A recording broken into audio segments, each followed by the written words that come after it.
Man, I got a coffee stain on my shirt. Oh, well, you should switch to green tea. I drink green tea too. Wait a second, you drink coffee and green tea? Yeah. We gotta get you to a hospital right now. What? Seriously, turn off the camera. We gotta get you to a hospital right now. What?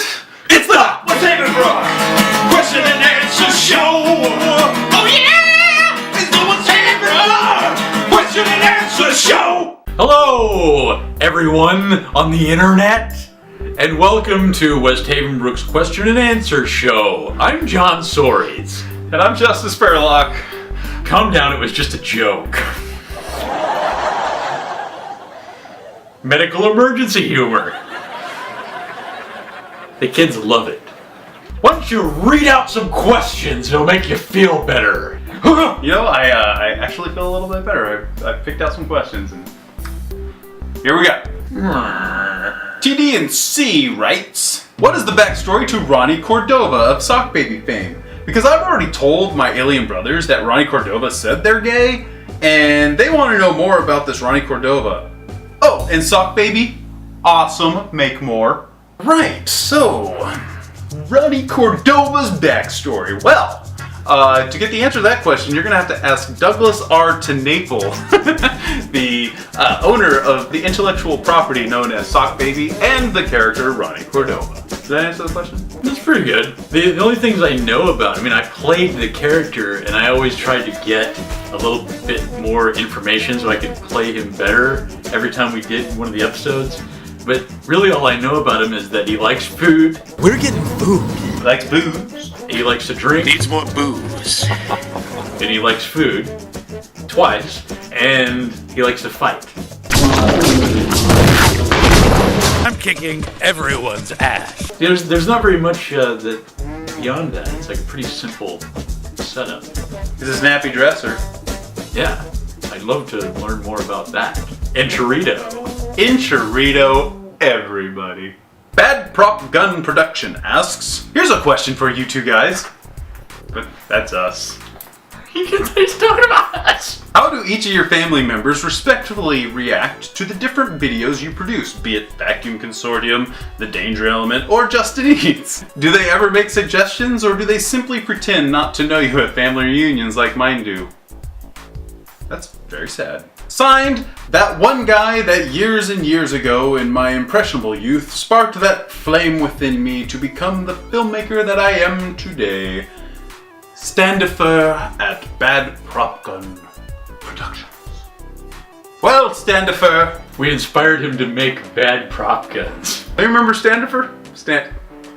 You remember Standifer. So, what do our families think? They are very supportive, actually. My parents are really into what I do. They really like it. Not to say that we haven't made stuff that has left our families completely silent and awestruck without anything. No. We have had many moments where we're showing our families, this is what we made! And we're like, that's hilarious! And like my brothers will usually be like, yeah, this is hilarious! But like our parents will always be like, that's very interesting. Yeah, but most of the time they like it a lot. So we're very fortunate. Zombie Gore Princess, or Amy D. Well, that's a name I have not heard since before last week. She asks the following questions. 1. How/where do you guys get your ideas? How? Illegally. From where? Puerto Rico. On the cheap. 2. What's the coolest thing you've filmed that you didn't intend to happen, but kept? My answer is when we were filming an episode of Go Tsukashi entitled Tsukashi's Room, we caught a flying rod on camera. As you can see, there's clearly a flying rod cutting across the screen, and so we caught that on camera, and it's on camera in an episode. Didn't go out looking to catch a flying rod, but we did. I don't know what my answer is. That's happened so many times. One time I was doing a stunt and I hit my head on the corner of a metal object really hard, and it was all on camera and it was used in the film that we're shooting. It's not the coolest thing I've ever done. Another thing he did was he punched his cousin in the face and broke his nose, and we put it in the movie. We used that, yeah. Accidentally broke his nose. and we used it. I felt terrible about it, but it was the best take. I was doing a rope stunt thing. I was doubling for another guy, and I slid down the rope and crashed into a rock.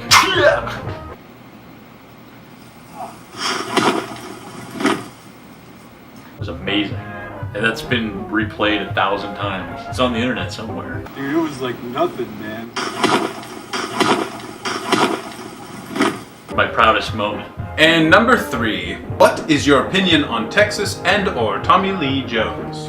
Texas is a very large state. The weather there, from what I hear, is very dry. A lot of really great movies are filmed in Texas. Great music scene, so I hear. Probably some delicious food, I can only imagine. And I do like to eat. I get it. My opinion on Texas is I'm sure it's lovely. John? I don't think I've ever been to Texas that I can remember. So I have no opinion whatsoever. Tommy Lee Jones, what's the difference? He does fill out a suit pretty nice. Yeah, but what's the difference? Here's your new catchphrase, Tommy. Tommy Lee Jones. What's the difference? Exactly, sums it up. And today's final question comes from Rickety Cricket, who writes, "Boy, I sure love Justin Eats." Thank you. I was wondering, Justin, how do you come up with such interesting ways to review foodstuffs and such amazing detail in the which you truly enjoy every bite? There is no way that somebody wrote a question like that about Justin Eats. They did. It was Rickety Cricket with No, an 8. no. He wrote. There's nothing there! There's nothing written after Zombie Gork Princess. You're completely making that up! It's not written down, but I remember. You made that It was up! in the comments.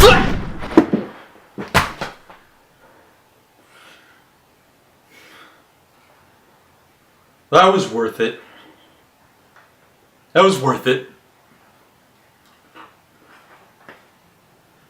It was worth it. It's the Westhavenbrook question and answer show.